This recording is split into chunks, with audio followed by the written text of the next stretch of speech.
Okay, it looks like we are live. And I'm so excited to be chatting with Ebru, who is a genius, by the way. I think she is amazing. And we're gonna start and kick off a new series. What are we calling this, Ebru? Beautiful, ugly truth. I mean, what better way of explaining the beauty industry and all that's happening behind the doors, right? Well, and actually, this kind of ties right into your new book. Let's talk about that for a second. Oh my God.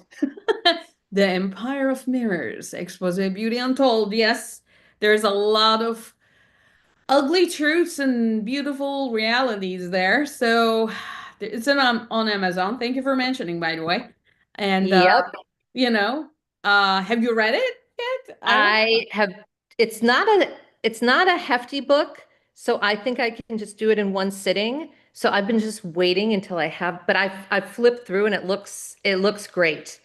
So it is on Amazon. So anyone who's interested in getting in the soft underbelly of beauty, this is your read. Oh yeah, have fun, go to town, see Go what to town. pain we've been going through and what we did for you. Exactly. But we're going to kind of use that as a launch pad to talk about our first topic today, which is Rini's sheet masks for kids as young as 3. And that was not I did not misspeak. I didn't mean 13. I meant 3-year-olds, toddlers getting into beauty routines. And I think the question that we need to know is this crazy? Is this too much? I mean, what do you think, Ebru? Well, here is the picture at the back from their own marketing thing. That is the kid and that is the mask. And they're solving problems that are not invented. And this is capitalist dystopia at its best to me. I Yeah. mean, it's marketing moment dressed up in this toddler skincare. I have a 5-year-old. I'm not doing this. Here is why. This is And this you're a skincare founder, like you Yes, know. and I'm an immunologist, and I did molecular medicine. I mean, just looking at the ingredients makes my blood boil. And here's the thing: kids' skin are not mini adult skin. They're Yeah. completely different. And since this came out, all the dermatologists, everybody has been screaming about this. Well, I don't know if anybody cares, but here's the thing: the skin of the infants and the young children are much, much, much thinner than ours, and it's still developing. What's developing? The skin barrier properties, the water handling, they're completely different, which means they are under a different risk and a higher risk profile for penetration and irritation. Hmm. So yeah, That does not sound like you are on the side of thinking this is a good idea at all. But not let's go deeper into my background is marketing. So I always kind of go, is this a marketing genius positioning or is this crazy? They're saying hydrate, soothe, recover, right? And they're saying created for growing faces. So that's their sort of, I guess, way to rationalize why a youngster might need this. And parents sadly may buy into this because I think what it solves for them is if you're a mom and you're going into Sephora and you're buying products for yourself and your kids are tagging along, they want something too. yeah, So in a way, maybe this is a little bit of a, a mom guilt slash spend time together ploy that is really, in my opinion, a marketing gimmick. it's a Because I huge do marketing. not think that this is something that, our children actually need and in fact could be harmful for more than just the ingredients. So what do you think about that? Definitely. So you're right. I looked at the website also. It says hydrate, soothe, recover. Hydrate what? That's the thing, right? So their Right. skin barrier is just flawless. They have high water content. I mean, that's why we all strive for the baby bottom, like soft skin when we're, Yeah. right? They don't have oil problems, they don't have oxidative stress, They don't and have hormones. yeah, they have like 75% water content on their skin compared to us, which is around 60%. So they're literally more hydrated than us. And the ingredients here, when you look at it, there's three different glycols, and you don't layer these adult humectants and solvents on an immature skin or developing skin. And this is not even innovation. So it's like K-Beauty tried this. And I think somebody here thought, oh, K-Beauty did it. We can do it. Them doing it doesn't mean that it's right, right? So Exactly. even, and here's the scary part. That's the scientific part. But there's also a psychological, mental part of this. You are normalizing the idea that even a healthy, young toddler skin needs intervention. Healthy, Right. I'm going to underline the healthy young skin, because if it's not healthy, it has problems. Of course, there's going to be intervention, but that's going to be with a dermatologist, not by a skincare brand for this. So once, and you mentioned parents, once the parents are convinced a 3-year-old needs skincare, where does it stop? What are we going to do? Baby Botox? I mean, what are we going to do next? And the It does bonding open moment's up, scary. yeah, it feels like it opens up a can of worms for sure. But let's take the flip side, okay? And Mhm. just devil's advocate. If kids are doing it anyway, give them a better option. And does this create healthy habits and routines that hopefully growing up they will lean into? Now, I struggle with that side because it feels forced to me. And if you think about marketing when I was growing up, I mean, the whole reason people shampoo their hair twice is because there were commercials that told us to. It doesn't mean you need to. And I do think we underestimate how insidious these marketing earworms can be, and to putting ideas in our head and to creating habits that are there because a corporation told you so, not necessarily because you needed to do those things that are good for you. Um, Maybe it's my marketing cynicism speaking, but that is just, I don't know. I mean, what do you think? Well, we're thinking about bonding moments and healthy habits. You're right. But we're talking about toddlers up to 3 years old. They're still going through potty training. I mean, Right. they're still trying to learn that. So if you want to bond with your kid, play with her, read her a book, teach them how to bake, do something else, not skincare. I mean, there's going to be a lot of time for skincare when they're hitting puberty, right?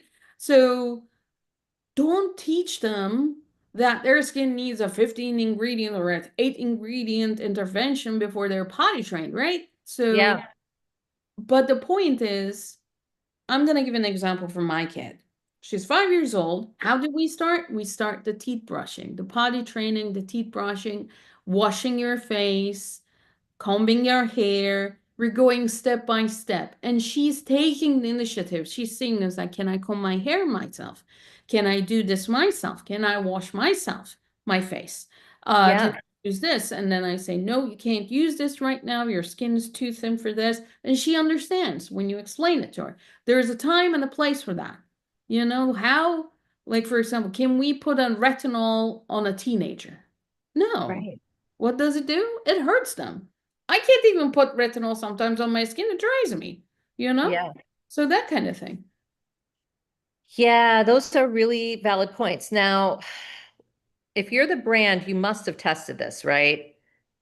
I mean, there's no way you could put this product out on the market without some kind of clinical validation. What do you, I mean, you're the scientist. Well, they said on their website they did the RIPIT test. So RIPIT is shows you the short-term irritation or sensitization on adult panels, adult subjects, let's call it.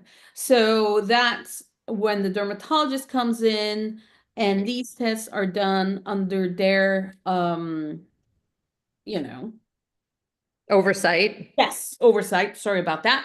and Mm. then they approve it. However, it's a completely different testing grounds for kids and babies. That's why it takes too long to release a baby product. So when they do this, I'm like, where's the data? Where's the data? Where's the long-term barrier studies? Where's the pediatric data? Where is it? You know? And Yeah, that's a that little worries me. scary. That worries me. Uh, Yeah, I would and agree I'm because worried we don't know as a long-term mom. effects, right? We Yeah, don't know. yeah. So, okay, so then if you're still trying to solve the problem, which is your kids want to buy stuff from Sephora as young as, 3, what should they be doing to their skin at that age? Like should they be using any products that are out there, or do they even need that? No, they don't. I mean, just water, wash their face, and if they're playing outside too long, sunscreen. That's it. Yeah, I mean, the time when we start using skincare is pre-puberty if you're having acne problems or, oil if it's getting oily, and puberty, that's when the things change because that's when our hormones starts changing. So that's between 8 and 13 depending on the demographic and where they live, right? So yeah. the sebum production increases around 50% nearly, and then you're going to see oiliness and bumps and acne. And then that's when you start introducing a very gentle cleanser, a basic moisturizer when it's needed, and an SPF for sun exposure. Before that, no. Like technically, Yeah. I'm gonna say this, my baby doesn't need a sheet mask. Her Oh, skin yeah. is beautiful, and I'm not going to project the society's insecurities on her perfect skin. I'm not gonna do that. That's my personal thinking. And as a scientist, no. So let's get to the bottom line here.